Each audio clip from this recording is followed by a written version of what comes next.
Welcome to the fourth edition of the Sales Masterclass, guys. We are going to kick this off right away. We got no time to waste. Welcome to the fourth edition here, guys. The first one was the intro topic. Then we talked about mindset mastery, talked a bit about prospecting and lead generation with Patrick Spasta. Today we are talking about pricing and estimating with Fred. Fred has a long history of setting up estimating systems right from late 1990s to early 2000s, and right till this date, he has worked setting it up in top 10, top 15 LM150 companies that you've heard about. And now he runs his peer groups and he helps them get better with pricing and estimate, and thought it's just like on point to have him here, talk to you guys about how he does it, how it has historically been set up, answer questions for you all. And over to you. Would you like to just give a short introduction before we get going? Yeah, thank you, 𝐤𝐬𝐲. Sorry about the technical issues, folks, but happy to be here. Just a little bit about me. I've been, as of February of 2024,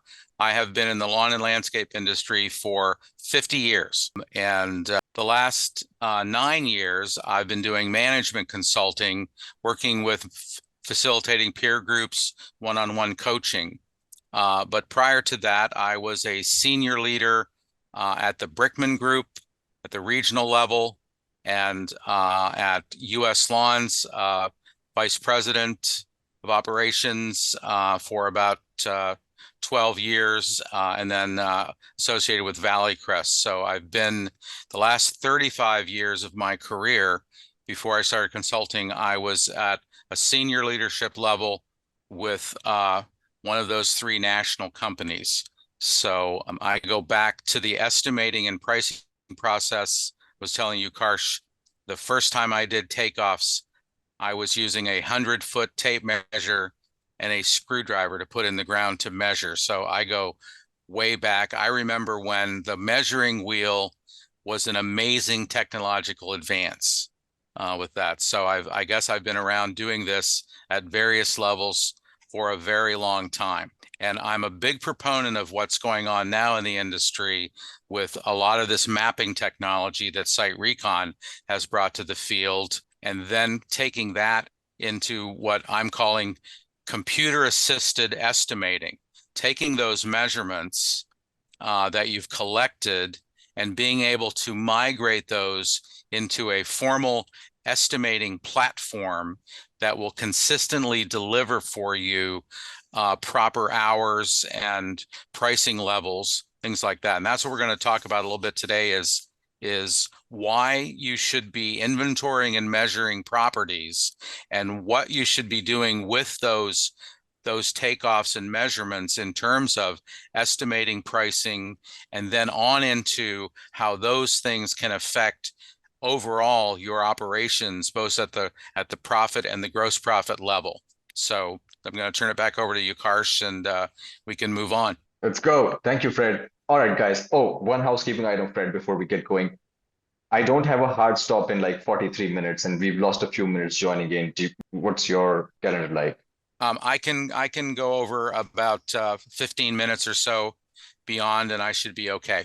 All right. So that's what you're working with, guys. The hour starts now. We'll cover high level 9 topics: how to go from an RFP to an estimate to a price, general process, like a flow chart.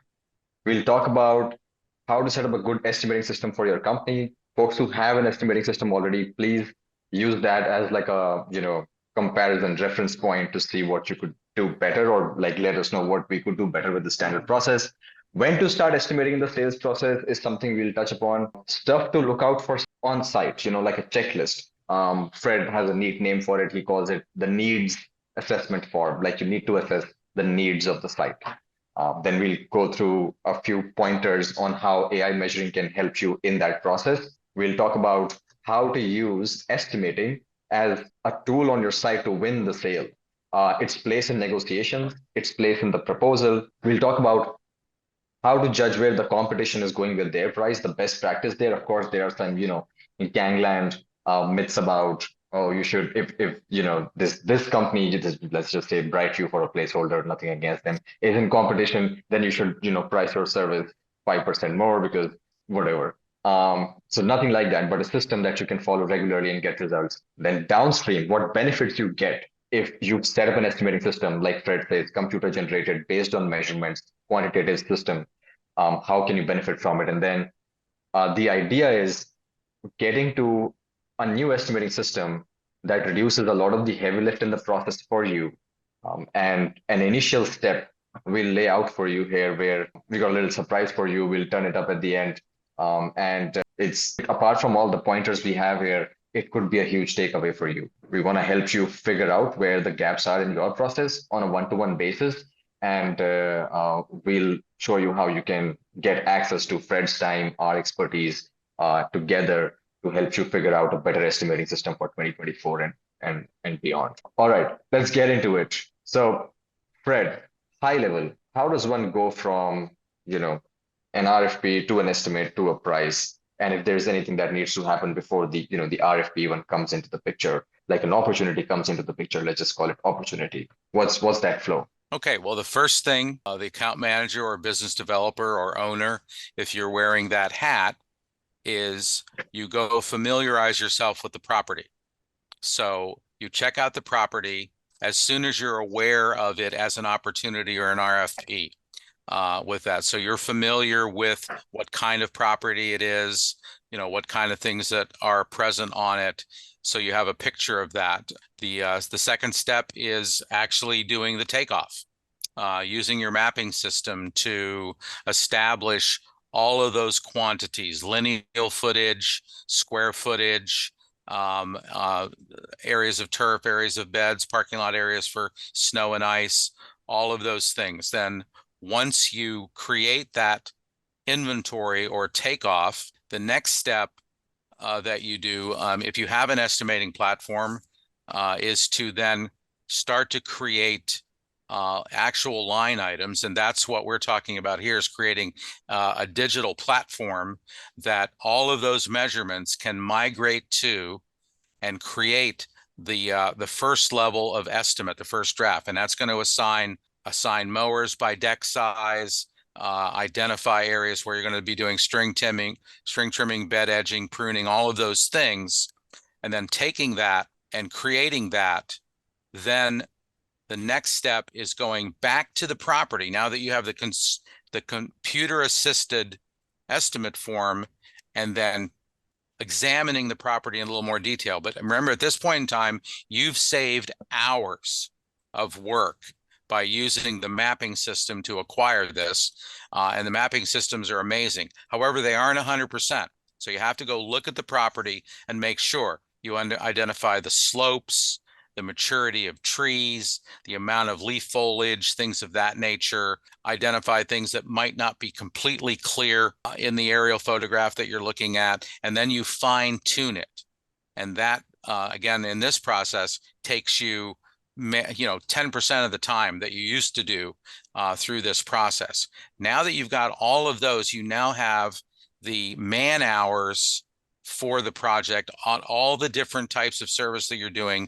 You have material quantities. Examples would be mulch, if colors involved in the contract, how many flats of flowers, things of that nature, pre-emergence. All of those things have been quantified now based on square footage, lineal footage, things of that nature. The next step is to then assign your pricing levels to this. What do you charge per man hour for various services, things of that nature? And now you've taken that takeoff, turned it into an estimate for man hours and materials, and now you're turning it into a pricing format based on a gross profit assignment on that. And this allows you to adjust your gross profit up and down to achieve a competitive selling price, but doesn't have you manipulate hours or materials, because those are now fixed. You know how much it's going to cost you to do this job with that. So then back on the job site, you're tweaking it and adjusting it, fine tuning it, coming to that final price, final budget hours. Now, if you're doing your research in the marketplace, you know who your competitors are. You understand these clients. You can now consistently, from the same format, create a uniform method of pricing these jobs. And the only thing you're adjusting to sell the jobs is your gross margin up and down to make sure you're competitive. But make sure if you want this job, you know who your competitors are and where they're at through your histories. You can really target things. Now, you've now sold the job. Now, and if you're using this kind of measurements, you can now start to quantify materials, hour budgets, equipment usage, things of that nature, much more quickly and in a much more detailed format. So that's kind of the process through. The only thing I didn't mention is relations with the clients. You should be meeting with the client and asking them a series of questions and assessing their needs. Landscapes have needs, but humans that manage landscapes have a different set of needs, and that's who we're selling to. I've never seen a landscape, a tree, or a shrub that's ever signed a contract yet in this process. And while they have needs, the human needs, the property manager's needs are the ones that should drive what you're putting in your final proposal. So that's kind of it at a 30,000 level. There's details and nuances in between that, but that's the process. So Fred, because you touched upon needs, I'm going to skip this question and actually get to stuff to look for on site, because we just got to needs, and we'll get to that production rate question after we cover this. So what's your recommendation? What should guys look for on site? And like, I think from what we discussed, we felt like there's like two ways you were breaking it down: physical attributes of the site, the physical attributes of the site, and the needs of the client. And and yeah, go for it. Like, I've not organized it very well, but the points are basically split out on 2 slides.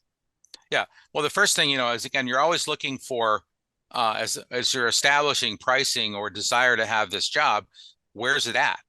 Does it fit into your route structure on that? Because remember, we're always selling from route density to maximize our profitability. The more times our crews spend in the trucks driving around with windshield time, the less productive they are. So also know your properties, know the type of clients that you work with the best. Make sure this property fits your prototypical successful customer on that. Then again, meet with the customer, find out what they're looking for. Do a formal needs assessment. If you sell to client needs instead of landscape needs, you might have a much higher success rate of closing business.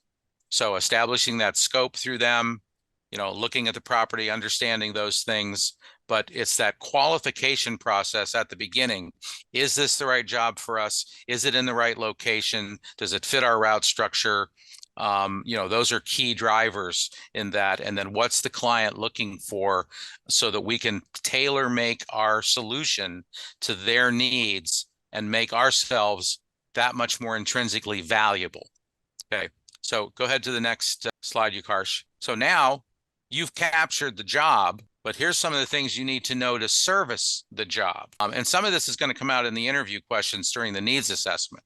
But, different companies, different parts of our clients have different issues with logistics. There's employee ingress and egress, the flow. If it's a retail site, they have customers coming in and out of the stores or the sites.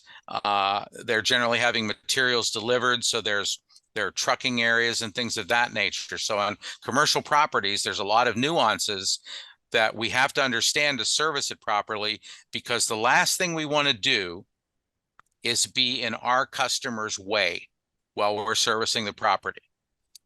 Some of it's really simple. Don't service restaurants at lunch. Don't service hotels at 6 o'clock or 7 o'clock in the morning while people are trying to sleep. There's some rules of the road there, but also understanding, because you're asking the client, what's the traffic pattern on their site? When is it busy? When are they busy? And when would we be in their way? When would they most like us to be on the site doing the work so we're not disruptive? You're creating a value added situation for yourself, because you're taking the time to tell your client that you care about the stuff that they do and are making sure that your services don't complicate their success path. So other things that we do is, when you're starting to price and evaluate properties, all properties have an A, B, C, and D level of need. A zone is the monument sign, the curb appeal areas that are watching. That doesn't change whether it's residential or commercial. If it's commercial property, there are entrances where customers are coming in and out or employees are coming in and out. Those typically are the A areas of the property that we want to maintain at a fairly high level. Then you've got the B, which is secondary areas. C is like the side of the building. And then D is, the field in the back of the building on those kind of things. So when you're pricing jobs and you're establishing frequencies, you need to know how to maximize impact at the same time you're trying to minimize the cost to the client so that you can come up with a price that is profitable for you and attractive to them. So if we're taking the backfield, the D section, and we're doing a 5-application lawn care program and doing finish mowing every week, are we benefiting the customer, or are we just generating, using their dollar bills on that? So we can look at properties from a variety of different levels of service and levels of care on that. And then again, just knowing what's going on, what kind of business are they in, when is there a lot of traffic from their customers or their employees or their deliveries of materials and products, and when is that not happening, because that's the perfect window to service their property on that. And that makes you a partner with them while you're servicing the property. Fred, can you share that story where you had to get your client's car repaired? Oh, because you didn't know. One of the things I learned was when you're establishing the high priority locations on the site, is I learned many years ago that it's important to learn where the boss parks their vehicle and where they walk into the building, because that's an A area that you want to make sure has a high level of quality. And now I learned this the hard way. I had a manufacturing facility in my home area in Ohio, called the 𝐤𝐧𝐨𝐰 Company. You've probably seen their material handling equipment and telescoping boom excavators around the country. Those are made in one location in the world, in Dover, Ohio. And I got that property, and it had a very nice landscape on the front areas. There were some other areas. There's a big production yard that we just did vegetation control in the back. So it was a very nice contract. And it was one of my biggest and earliest commercial jobs. And one day I got a call from the facility manager who had been ordered to fire me. Now, so the thing I learned was that the president of the corporation his hobby was restoring classic cars. And this was probably in about 1985. And he had just restored a 1969 Lincoln Continental with one of those, what's called a Lando roof. So it's like a fabric roof. And his parking space was right next to a large pin oak tree. And pin oak trees have kind of a declining lower limb structure as they evolve, and you have to keep them limbed up. Well, we didn't have that one limbed up enough, and he drove his brand new restored Lincoln Continental into his parking place, and one of the lower branches put a big scratch right down the middle of his Landau roof that he had just finished on that. And he got out of his car, took one look, got angry, went inside, said, "Fire the dude." So they're doing this now. We groveled and we apologized, and we replaced his roof on his car and saved the account. But I learned something that I had not thought of before, and that parking space and that entry, which was on the side of the building in what I normally called B or C, all of a sudden became an A. So in my questions, when I talk about establishing client needs in my needs assessment, I now always ask, where's your boss park? Where's the prime manager for this facility park, and what door does he walk in? Because you can protect yourself from some unintended consequences by knowing that's a high priority area. So super important. So before we get into the role of AI measuring, I want to briefly touch upon how to set up a good estimating system for your company. And let's start with production rates, right? Like, let's say someone doesn't have a production rate system set up. That is from what we've heard, the biggest bottleneck to using setting up a quantitative measurement-based estimating system. We don't have production rates, and it's like a heavily guarded industry secret. While in my worldview, it should be like something that every account manager really knows, and there isn't a way to systematize it. Like, what's What's your perspective on it? Like, how do you get this going if you don't have it? How do you improve it? Yeah, and the production rates are critical. And there's a lot of time invested in developing, and I've been part of teams that have developed these production rates over a period of years, and they are massive undertakings. So the beauty of what we're talking about here is the production rates used in this estimating system have been established and developed over several decades and have been thoroughly beta tested with that. So, when I share these production rates with my clients today, I consistently get reports back that these numbers, they really work. They've been validated, they've been beta tested throughout the process. So, and then I had a lot of experience with US Lawns franchisees, several hundred franchisees, in showing them and teaching them and customizing how to set up production rates specific to the climactic region they work in, the types of machinery and services they would be doing, along with the frequencies that are gauged with that. So good production rates are the heart and soul of this process once you complete that mapping and takeoff processes. How long does it take to mow this section with a 48-inch machine that's the proper machine for that, so that you're getting the production time? How many hours does it take to do the sidewalk and curb edging, the tree ring edging, the bed edging, those kind of things, to trim this ground cover? We have good factors that have been tested over time that tell you those things.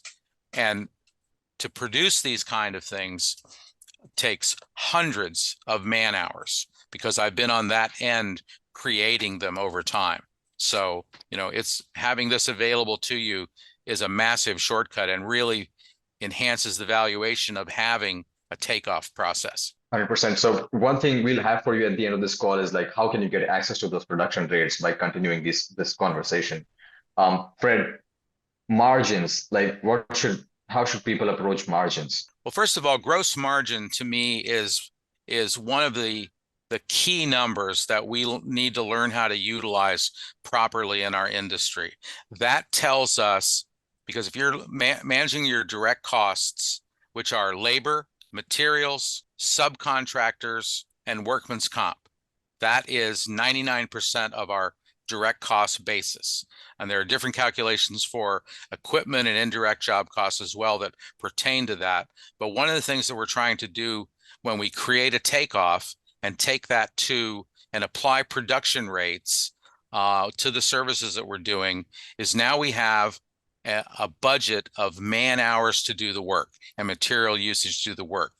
The next thing we have to do is, how much is it going to cost us to perform this work? So you have to, it's KYC, know your costs. Once you establish that threshold, now you can sit there and look at your P&L and understand what kind of gross margins you need to cover your overheads to arrive at net profitability. So gross margin is a magic number. The neat thing is, once you establish the actual true cost of the job and you know where you need to be in a gross profit, now you have some flexibility. Because let's say this is a job that you really want and you know you have to be a little more competitive, but you know what your costs are, so you know how low you can go to cover your overheads on that. But you can manipulate gross margin in the selling process up or down a little bit to capture that work, but you always know you're still going to make money on the job. You know where your bottom line is at.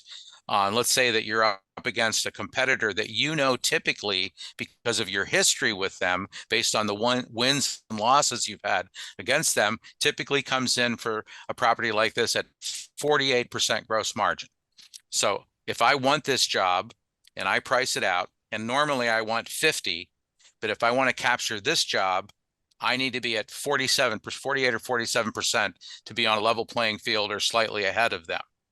This is the tool that allows you to move that needle up and down and identify where you need to go without messing around with hours or square footage or anything like that to change the price on that. So it puts you much more in control of your destiny based on your need for this work with that. So, but you can control that up and down to get where you need to go to capture the work and cover your costs and your overheads consistently every single time. If you don't have this, how important it is to know your P&L and accounting numbers tightly to really say where your gross margins are at. Like just like with production rates, you should know your costs. Like you should also know where your overheads are. That's how you can be sure that this is how I'll do Sure. my gross margins, right? Yeah.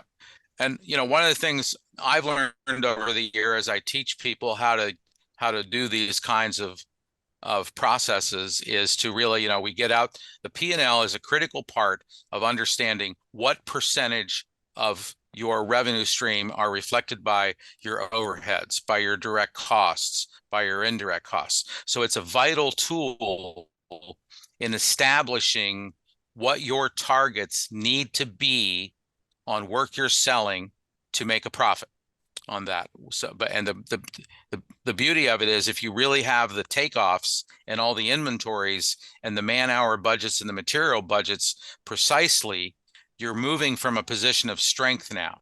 It's not just, I looked at this property and I think it'll take a 3-man crew about 4 hours to do it. And there's a lot of pricing like that that goes on from people that are fairly educated about those kind of things, but that's really hard to train and develop somebody else to do it, to make sure that you're protected with that.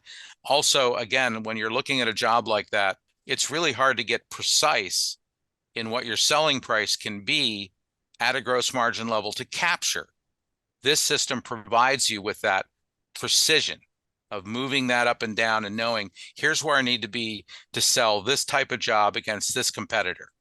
Here's I can be at 52% for this, or it's a small job. We know that we have to have a higher gross margin for that job because any little thing that goes wrong can overly affect that result on that. So small jobs have to be done at a higher gross margin.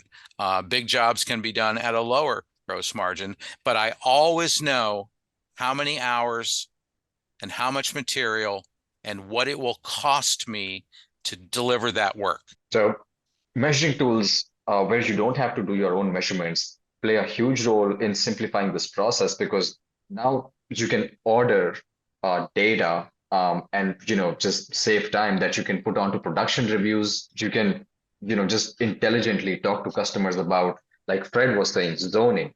If you got A, B, and C zones, you sort of know. And let me just pull this out real quick so that this whole example becomes more tangible. If you had zones on this map, then you sort of know which areas you would service more versus less. And that it's a very obvious way to optimize your cost without losing out on profitability.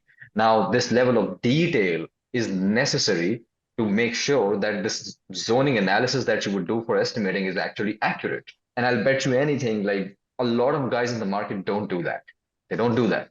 And it's a necessary thing in the process just to make sure that your process is scientific and you're not just going off cut because everybody else is going off cut too. And somewhere in the sales process, that will become very obvious for the customer too. And so you want to get ahead of that, right? So you want to have that intelligent discussion about the property. So even if by chance you are priced a little bit higher, the customer knows you went through your due diligence, and this is a legitimate price being asked for.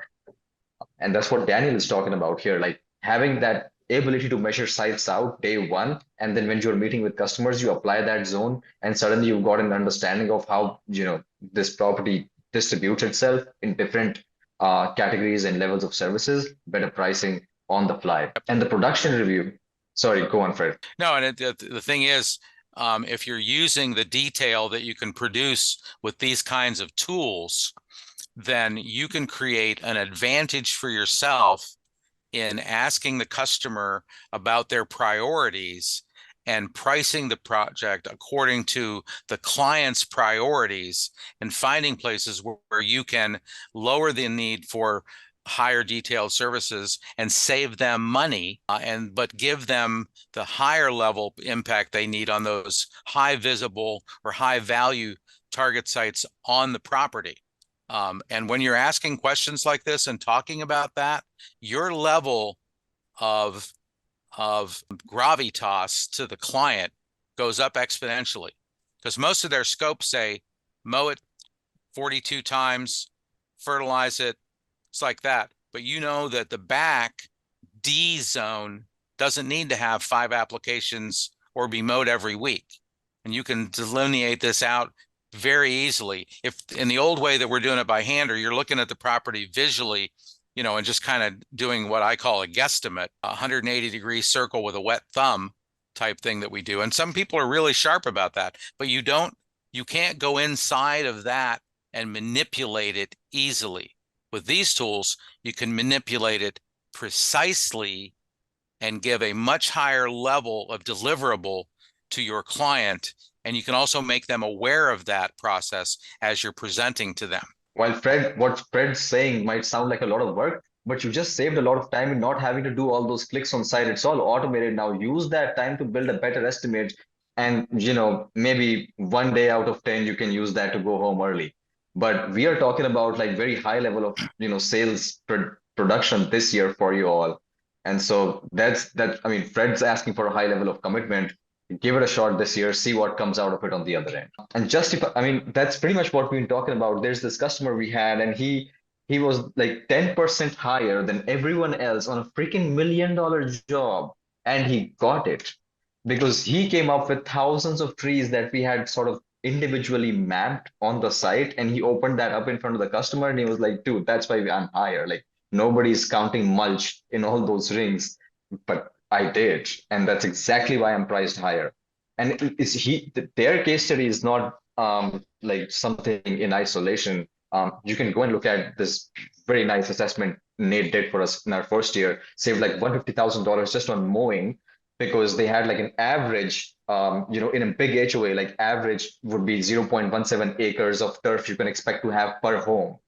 And it actually turned out to be higher. Oh, actually, he was thinking it is higher. It turned out to be lower, and he saved like $150,000 just by having that, price. And then there would be some people who would internally have this process like, oh, don't put together an estimate or don't get the takeoffs ordered on SiteRecon until, the client is asking for price. No, that's just bad strategy. When you can move that upwards in the sales process and get ahead of it, so that you're prepared with better answers or just better questions when they're asking for price, that's a much better strategy. By the way, these guys, if they're already in your priority list and you want to acquire that property, why wait? Because at some point you'll put together that bid anyway, right? So do it early. And then there would be some guys who would be like, oh, on smaller properties, we don't do it. We just like, do that, thumb ruling. But don't do that on smaller properties either, because you do have the space to do more margins on the sites. So you really want to know where the costs are. Keep it tight, even if it's a few $100s. It is useful. Yes, absolutely. All right, that sounded like a rant, but I have gone through so many objections over so many years, Fred. I mean, it's I don't know. It's like there are, I would say, 15-20% of our customers that really get it, and they're like the best companies that there are, and there's a reason why like everybody's sort of looking up to them. But when we take what they are doing and we advise all other customers on it, it's like I can't really tell them like X company is following this process, right? It's at some point some level of confidential information. There is some level of trust everyone needs to have on like these recommendations we are pushing out. Yeah. I mean, today, I mean, there was a time when I worked with several hundred U.S. Lawns franchisees. It's a time where I worked with nearly 100 branches at the Brickman Group. And today I work directly with about 40 companies that are members of my peer groups that range from about $1.5 million to 60 million. And all through that mix, I look at the companies that are the highest performing companies because they have high gross margins, they have high employee retention, and they have high customer retention. Why is that? And when you start to drill down, you see they have very good systems and processes in place for estimating, for pricing, for hiring, for recruiting, for qualifying customers all across the board. They have those in place. And that's what we're talking about today with mapping to estimating to pricing as a computer assisted process. It saves you an immense amount of time to get to a significantly higher detail of information that you can then apply these ideas and thoughts to elevate your game in front of your prospects and for your clients with that. So you can take the whole image of your company up a level because you're asking the right questions, because you're making suggestions, because you've been able to collect this data much faster and much more precisely than you ever have before. And now you can do something with it that will benefit the customer as well as you in that regard, in that process. So, again, most people don't do all this level of detail because they don't have time. Okay, using computer assisted measuring takeoffs, taking that to formal estimating structures and man-hour budgets and material budgets, and then tight gross margin pricing levels, you can really, up your game. And 100%. I can look at a cross section of my clients, the ones that are doing it, when we do their quarterly and annual financial reviews, they stand out above the rest very specifically and very cleanly. There's also something to be said about this habit. Like, if you cut corners, you're doing it on some sites and not other sites. As a system, it doesn't become efficient as a whole. And then you are not I think people miss this fact that every time you are using this system where you use going the distance to put together an estimate using measurements, probably a longer process and takes time, requires you to do freaking math. But the problem is you are putting good data in place that over time is building up, and your company will have the opportunity to build feedback loops based on all this information that's being put into place. So you're not just doing this estimate today for that proposal that came out the door and you want to get to your targets, but just putting good information in place over time that will help you put in processes that take your expertise and give it to people that can be trained on that good foundation that you put into place. Yes, absolutely. And there's kind of another area too, that let's say you're using this now, you've committed to the process and you're using computer assisted mapping and estimating.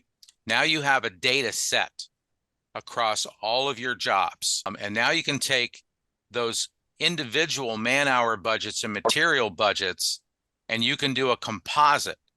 And now you can start being able to very quickly and accurately say, I'm going to need 7,450 yards of hardwood mulch next year, or 14,000 bales of pine straw, or 2 trailer loads of pre-emergent. You can get your materials precisely across your whole portfolio of services, properties, and now you can go out and negotiate bulk pricing. When I used to buy mulch at 70-yard trailers at a time as each job came up, I was getting a good discount at 70 yards. When I started using this, I could then say, I'm going to use 5,000 yards and go sit down with my supplier and say, I can guarantee you that I'm going to use 5,000, or you can hedge it a little bit and say, I can guarantee I'm going to buy 4,500 yards of mulch next year. All of a sudden, another $2 per yard comes off. We did that with flowers. We also did it with labor. In the spring and the fall, in maintenance operations, you have a higher level of man hours.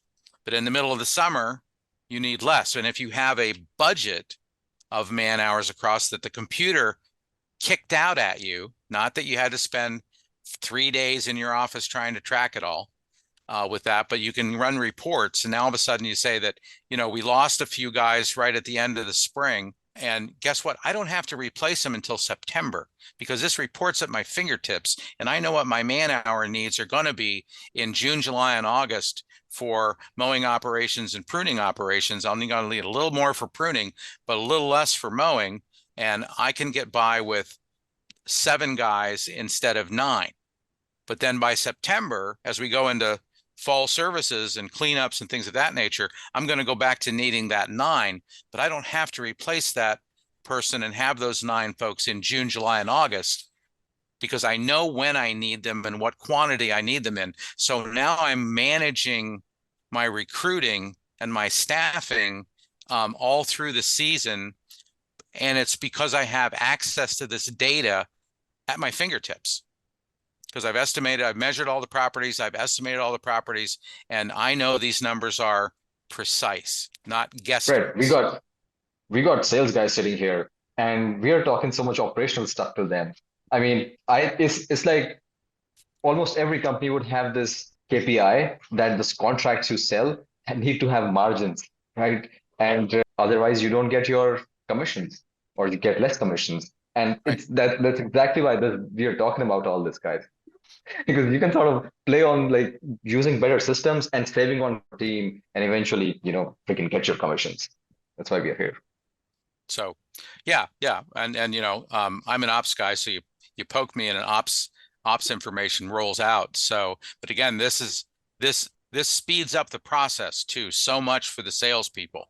When we look at large jobs, mapping is the way to get to the process very, very quickly.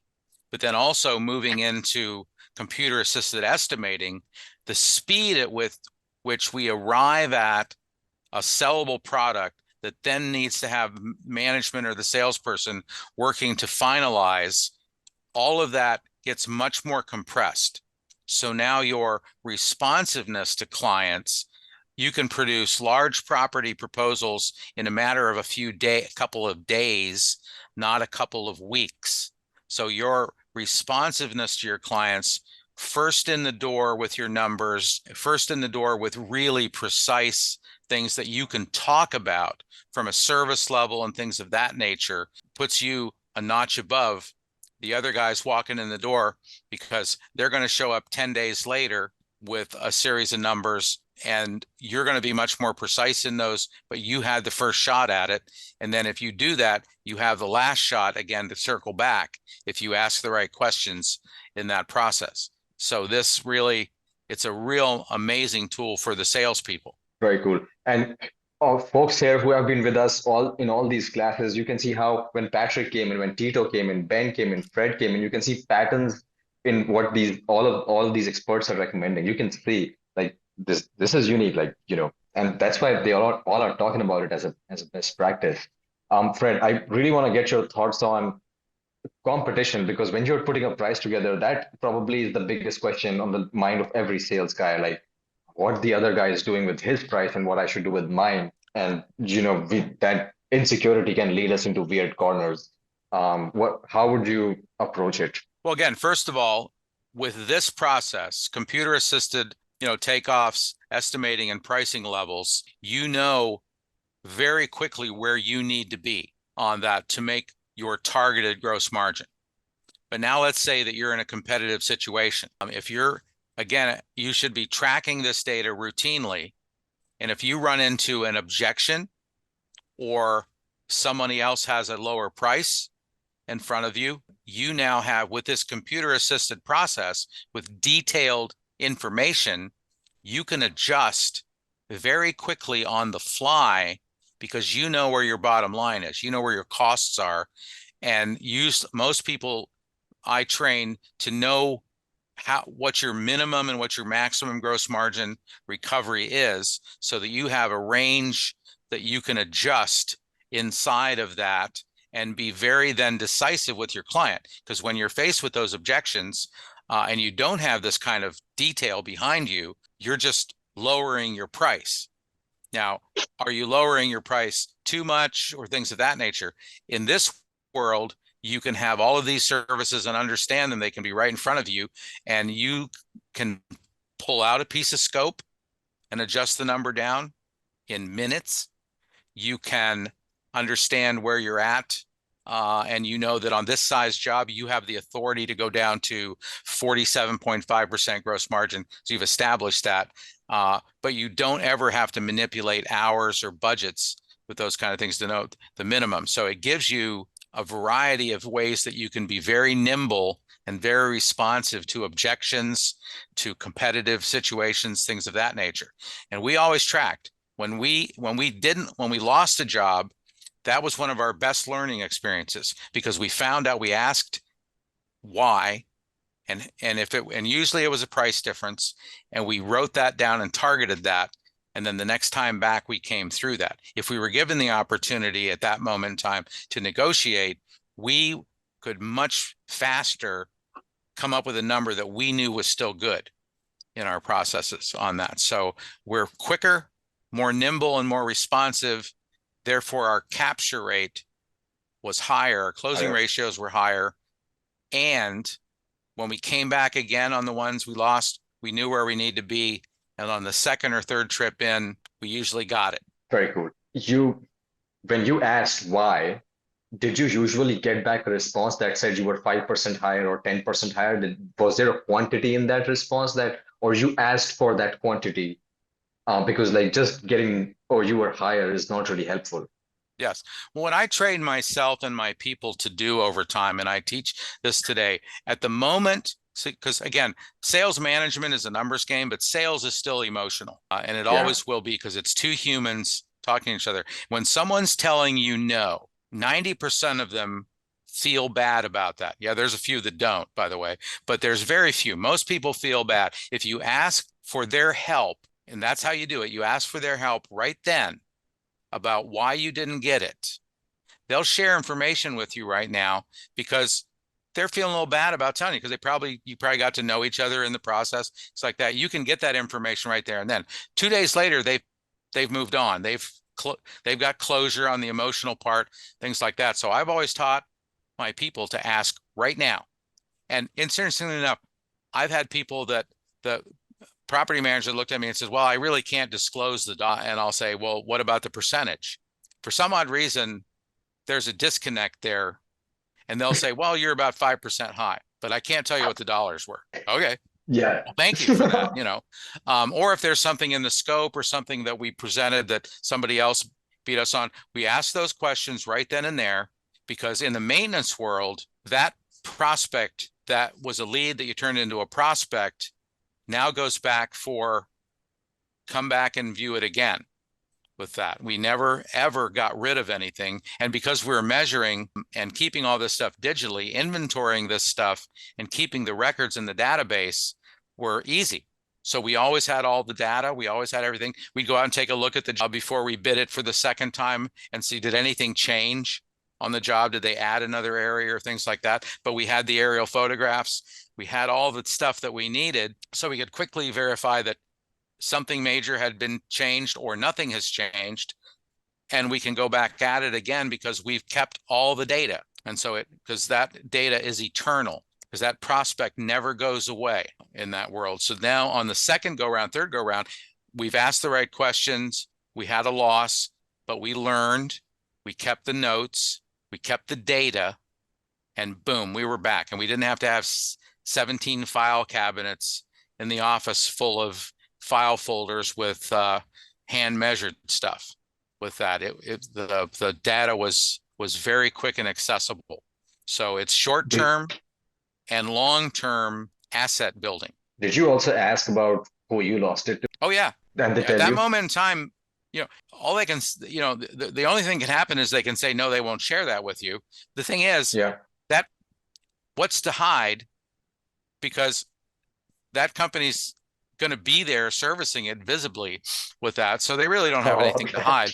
But the moment they would share it is right then and there. So you teach yourself and your folks to ask those questions, because every time you lose a job, you've added to your learning because you want to know why. If you do that process, then the next time around, your advantage goes up because you've captured that data. And you don't have to go back and recreate all those measurements or things of that nature, because it's permanently there, until the earth blows up, and the cloud goes away. So right. So let me get this right. So if I have been around for 5 years in a market, I'm bidding on 100 properties a year. I close, let's say, 20 properties, and I lose 80% of them. So I've got data points coming in on 400 properties from the last 4 years. And these 400 properties, I've got feedback on why I didn't win them from the property manager. I have also got which type of property it is. I was 5% lower or whatever higher, and who I lost it to. This is great. Like at that point, I know basically every competitor, how they're pricing it, but like what type of property management company prefers what, in terms of will they give the contract to value or price? I mean, it's Right. if And again, that list of jobs that you properly did takeoffs and estimating from and have all your data set, to me, yeah, when we look at things, those are the hottest prospects for next year because we already know our data, we already know why we didn't get it, and we know the buyers, we know the property, we know where it fits in. So we're coming from a position of strength. So, we closed the average was about 30 to 35%. So that 70% that we lost was the first place we went to the very next year on that. And we mm, already had done all the work. So the investment in time to go after that work the second or third year is infinitesimally negligible yeah. with that. So Very cool. Guys, we are at the end of our content. Please feel free to ask questions. This is the call to action at the end of the session. I promised you, Fred promised all of us. This link takes you to a Calendly where you can book time with us. You will see slots in the week of 19th of February and 26th of February. Fred, we took your Calendly and we sort of just created a new link just for 2 weeks and suited to Indian time so that, it sort of works for us. And so, guys, go ahead and book on this right now, and we'll come in, spend time with you, 45 minutes to an hour, to do an audit of your estimating process one-on-one, so that you can, get insights into your market, whether your production rates are good for the market. For example, very important question to address, given the kind of companies and the number of companies Fred has worked with, he has a good sense of it. So you can get that insight from him. Because now you have that list, right? Like 400 accounts you lost, and you know whether your competitors are higher or lower. Now you can sort of also get this insight on where the production rates are benchmarked, where the margins are benchmarked in that market, and use that to make better decisions in an estimating process. We'll look at if your process of coming up with pricing, is it competitive enough? Are there gaps in your system in terms of just leakages happening? And Fred, like what else would come in an audit like this? yeah, you're looking at the first thing I'm looking at is how they arrive at their pricing levels, and are they calculating it based on their gross margins, and do they really understand how to arrive at the proper pricing levels to achieve gross margins. So we're going to look at a composite of their wages and establish those things on their average crews or specialty crews, things like that. What am I paying these people? What is my labor burden? Vacations, sick days, workman's comp, all those costs that go into burden on that, to establish here's what this crew costs to operate. And then we take it up and start to say, here's what you need to charge to get a 50% gross margin per hour on this crew. Here's what it is for 48. Here's what it is for 52.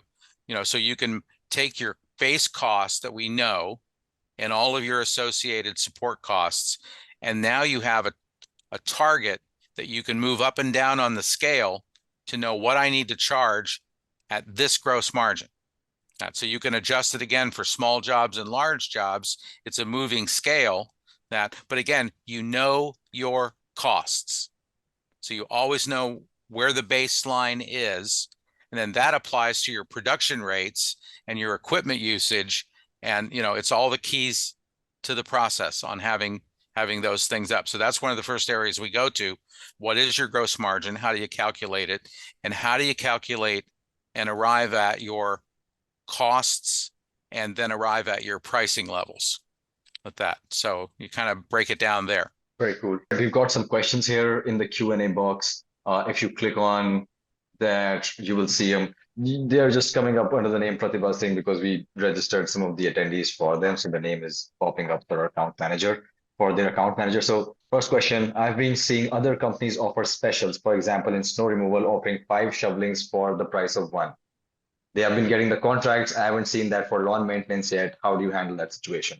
Well, again, the first thing I know, if I'm doing this the way that we're talking about here, again, I know where my bottom line is on that, and snow is usually pushed out at a fairly high premium or fairly high gross margin. So if I want that job, I know my costs, I know my hours, and if you want to counter one of those specials, you know how low you can go and still protect your profitability without cutting material costs or hour costs or things of that nature. You know where you're at, and and again, it's either I can do it or I'm sorry, I can't operate for that one because I don't want to lose money, with that. But because I know where I'm at, so I can up and down it as long as I stay up a certain line with that. So that 5 shovelings, I can now, with computer assisted estimating, I can go back and say, okay, if I do that, it's going to move my overall sales number down to here. That moves it from 48 to 47% gross margin, and that's doable for me, and I'm still making money. Okay, I'll match that. Or it takes me down to 45% gross margin, which I know doesn't cover my overheads or allow me for any bottom line profitability. And I don't want that job. So, and I'll wait until the second time around, after the person that also probably isn't going to make any money on that job the next time has a service hiccup in the middle, or they raise the price substantially the very next year, because they generally just raise the price up. I now can go in again because I know precisely where I need to be, and I can probably be higher than we were last year with that, but I can still be under their price increase and know I'm still making money. So the precision allows me the flexibility to move around up and down. Does it fix everything? No, doesn't. Nothing works 100% of the time.